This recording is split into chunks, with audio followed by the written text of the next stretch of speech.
What's going on, everyone? Welcome back to another episode of Flashwatch. Today, we are going to talk about Zarya. I want to talk about Zarya for a few different reasons, but the main reason, I feel like she is a super strong pick right now. The game feels so different with the changes that they've done to the tanks. It's just incredible. All tanks being main tanks completely changes the game, and we've touched on this a little bit when we went over some Orisa gameplay. A lot of you have really seemed to like some input on Orisa, and we're going to visit her in the future because after having a chance to kind of go along and play with her a little bit, I have a lot to say about her. We're going to focus on Zarya right now, getting a little off topic, but tanks in general are they're very good, very different, and I really am enjoying that there are no off tanks. Every tank being a main tank it just feels so amazing, and specifically for Zarya right now, I feel like there is no situation where you can't use a Zarya. I feel like this for a couple reasons. Before we go into my reasoning behind this, let's talk about how Zarya was before. Zarya has just had a simple quality of life change that basically makes her character so much stronger just with that simple quality of life change. So in the past, Zarya could bubble herself one time, that bubble would be on a cooldown. Then she could bubble another teammate and basically protect them, also while getting some charge to her main weapon, but that was on a cooldown all by itself as well.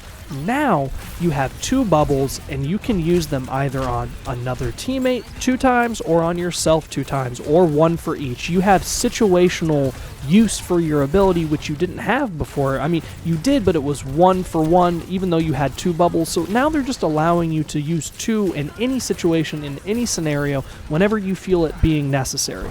And that's such a simple thing that they've done for Zarya. And if you kind of take what we've just talked about, when you put that to the side for a minute, that is one big change that they've done to Zarya. Actually, it's one small change that is a big impact for Zarya as a whole, but if you put that to the side for a second, and then if we focus on main tanks in general, meaning, well, I keep saying main tank because I'm not used to there not being off tanks, but every tank is a main tank now, but with that big change as a whole, so Zarya has been modified and confined into a main tank, and then you couple that with the abilities that we just put off to the side, she becomes a package tank that is unlike any other tank in the game.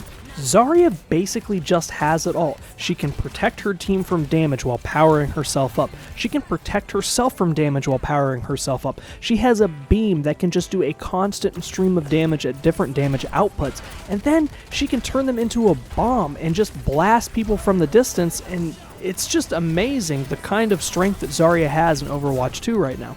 And then, if you focus on her ultimate, it is still one of the strongest ultimates in the game ever since launch. Graviton Surge has always been used best when coupling it with another teammate's ultimate, but that is so strong in and of itself. But the thing that I want to focus on, that's an old thing. We've all known about that for a long time. That's just how you play Overwatch.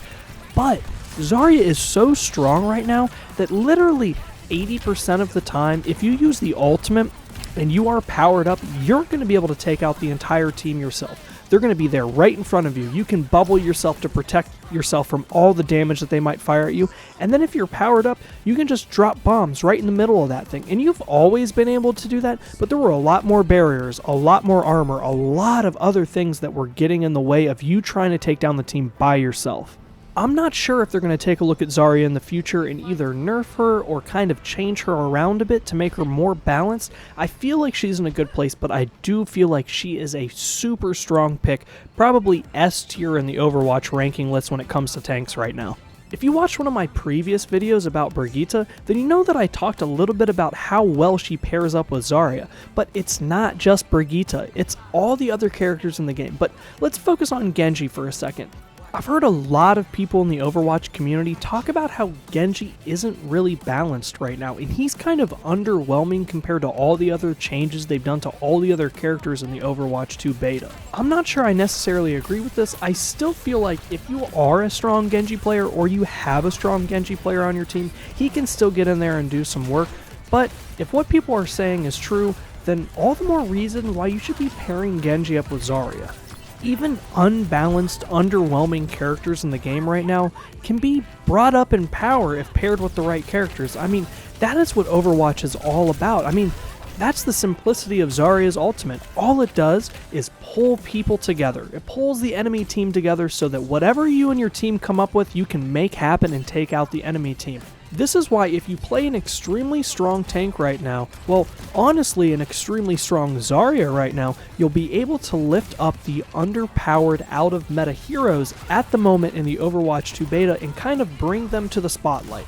And just think about that for a moment. If Zarya has the ability to pick up the underpowered heroes right now, just think about what she would be able to do with balanced, overpowered heroes. I really think if you have a strong team put together along with a Zarya as your main tank, you're really going to dominate a lot of your matches. I highly suggest the Brigitte, and just think about this for a second. If Zarya can bring the underpowered heroes up a notch so that they can be playable, just think what you can do with the balanced overpowered characters. I highly suggest the Zarya Brigitte combo because it's very similar to the Zarya Reinhardt combo, but instead of having a larger target to bubble to gain charge, you can kind of protect Brigitte a lot more, and that allows your team to get healed more as well as more damage output just in general because she is safe and she can flail that mace around and get healing and do damage. But there's another important thing that it also does, which kind of turns Brigitte into a mini tank character, and it kind of takes focus off of you for two reasons. If she's up in the face of other people, other enemies, they have to focus more on Brigitte, and they want to focus more on Brigitte because she is a healer, so they're already trying to take her out, and she's already in the face of the enemy team, which kind of gives you more time to focus on looking around and making sure that everything is okay and protecting your team in general, and it gives you more space to do damage, which is just a really good thing. But I'd like to know what you guys think, so put your comments down below so we can talk about this more, or if you'd like, don't forget to join the Flashwatch Discord. You'll find that link in the description below in the video, or you can find that on the home page of my YouTube channel. But yeah, that's it for this one, guys. Let me know what you think, and if you enjoyed the video, don't forget to like and subscribe, and please hit that notification bell so that you can be notified for all my future videos. Thank you guys so much. I'll catch you on the next one. Flash out.